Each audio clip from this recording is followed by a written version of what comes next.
বলে আমি বলি ভাত রাঁধবো, পাশে একটা কুড়মি ঘরের একটা টিম ছিল আমার পাশটাই, ওরা বলে ক লোক আছে তোমরা? আমরা বলি 8 লোক আছে। বলি এটার জন্য ভাত রাঁধতে হবে করে। বিষয়টা বুঝতে পারছি, এখানে অনেক বড় একটা বার্তা। কুড়মিদের হৃদয়টা কত বড় হয়, তাদের পাশে যদি কেউ তারাকে ভুলো বলে শুনছে জানতে, তারাকে যদি গালিও দেয় সেটা অবহেলা করে, কারণ তাদের দয়া মায়া, তাদের যেটা প্রকৃতির প্রতি টান, মানব জীবনের প্রতি টান, সেটা আমি এখন উপলব্ধি করলি এবং 2015 সাল থেকে করে আসছি। মোটা মোটা কথা দুই একটা বলবো, তারপরে আমি চলে যাব।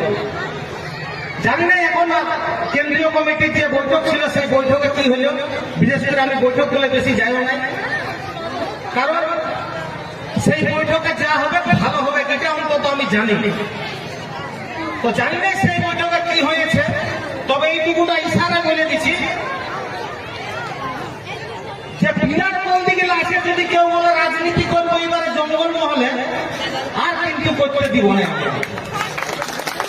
কারণ জঙ্গল মহলটা আমাদের বটে, আমাদের মাটি বটে, এইটুকুটা আমাদের জননেতায় শিখাইছে এতদিন। কারণ এখানে আমরা লেবেন চুষ দেখি না, বাচ্চা ছেলেরা যদি যাওয়াই না খায় জ্বর হলে, তখন লেবেন চুষ একটা দেয় ছেলেকে, লেবেন চুষটা খা, তখন ছেলেরা হা করে আর দবাইটা খাওয়ান দিবে। ঠিক সেই রকম বিভিন্ন ক্ষেত্রে রাজনীতির আমরাকে আইসক্রিম লালিপপ যেটাকে বলে সেইটাকে চুষাবার জন্য করে আর কাজটা হাসিল করে ওরা বাইরে যায়। কিন্তু কতবার মানুষ একবার ঠকে, দুবার ঠকে, 3বার ঠকে, ঠকে ঠকে এখন পিঠ দেওয়ালে ঠেকে গেছে, আর পেছনে যাওয়ার কিন্তু রাস্তা নাই। এবারে লড়াই কিন্তু ইস্পার হবে। অজিত প্রসাদ মাহাতোকে একটা বার্তা দিতে এসেছি, বিশেষ করে আপনারাও শুনে যান। যে লড়াই শুধু ভোটের ময়দানে লড়াই নয়, ভোটের ময়দানে লড়াইও যদি হয় তো এমপির পরিসংখ্যানটা আমি বলে দিতে চাই। কুর্মী যেটা ইলেকশন কমিশন যে রেজাল্ট ওয়েবসাইটে দিয়ে আছে, কুর্মীর পরের ভোট কিন্তু মুসলমানদের আছে, জওয়াদের আছে, আমাদের ভোট আছে। আর আমরা এখানে কথা আগেবারও দিয়েছি, আপনার পঞ্চায়েত ভোটও দেখেছেন, আপনাদের ঘরে যত আমাদের জাত ভাইরা আছে ও কিন্তু কুর্মীকে কোনোদিন ছাড়ে নাই, পঞ্চায়েত ভোটও কিন্তু ছাড়ে নাই। কি বলছে, আমি কি ভুল বলছি? ঘর আছে আপনারা সাপোর্ট করেছিল নাই না? হ্যাঁ, এইটা শুনতে করতেছে। তবে এখন রাজনীতি টুকু বলছে ডাব্বালে ঘিটা বার করতে হবে, তো ডাব্বালে যদি ঘিটা নাই, গায়ে ঘিটা বার করে, তাহলে আঙুলটা বাঁকায় বার করতে হবে, বলে না লোকে।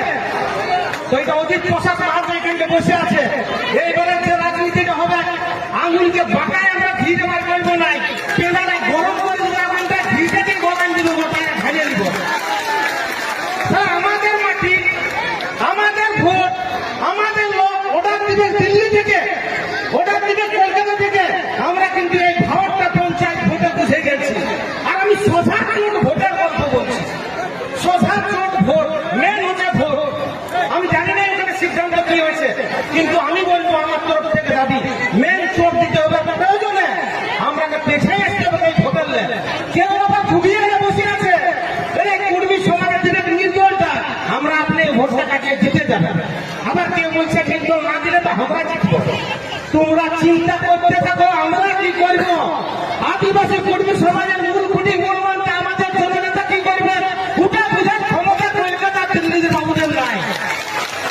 ওইটা কিন্তু আমরা এবার দেখান দিব, আর সেইটারই আশ্বাস দিতে আছি।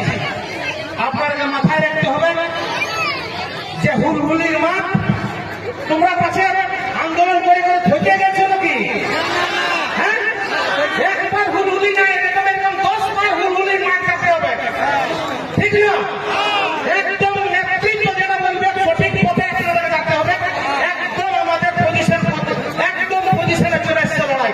আরে কাগজে কি এসে বলবে, আমরা সকাল থেকে সন্ধ্যা, এই বছর থেকে ও বছর, জন্ম থেকে মরণ পর্যন্ত দেখি কুর্মী সমাজের নেগাচারি কি আছে।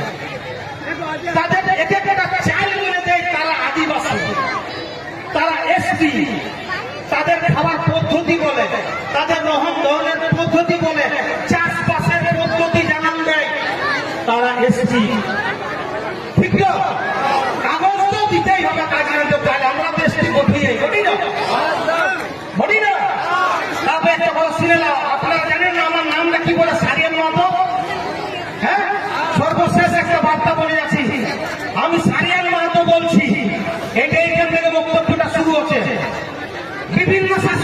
কিন্তু আমরা দেখছি আমাদের উপরে কি প্রেসারটা দিচ্ছে। আপনারা দেখেছেন এর আগে কি কি হয়েছে। আরো যদি প্রেসার দেয় না তো আমরা কিন্তু আর ভুলবো না। তবে আমাদের এই ভিতরে কিছুগুলা ফিউজ পাইপের ঝালর আছে, যে বাল্বগুলো জ্বলে না, জানো না? ফিউজ বাল্বের ঝালর কিছুগুলো আছে, সেইটাকে নিয়ে কিছুগুলা নেতা মাতামাতি করছে। তো ফিউজ বাল্ব কোনদিন জ্বলবে না, জ্বলবে না। তো ফিউজ বাল্বের ঝালর নিয়ে এবার রাজনীতি হবে না। সরাসরি এখানে জঙ্গল মহলের যারা নক্ষত্র আছে, জঙ্গল মহলের যারা মাটির বীর পুত্র আছে, তারা জঙ্গল মহলের এবারে নেতৃত্ব দিবে। এবং যে নেতৃত্ব, যে পথ আমাদের বড় ভাই অর্থাৎ কুর্মী সমাজ জঙ্গল মহলে দেখাবে, সেই পথেই আমরা চলব। এবং আমরা আবার একটা কথা দিয়ে যাচ্ছি, আপনাদের সুখ দুঃখ, যে কোনো আন্দোলন, যে কোনো লড়াই, যে কোনো সময় ডাকবেন, দেখবেন আমরা আপনাদের পাশে আছি। আমরা আবার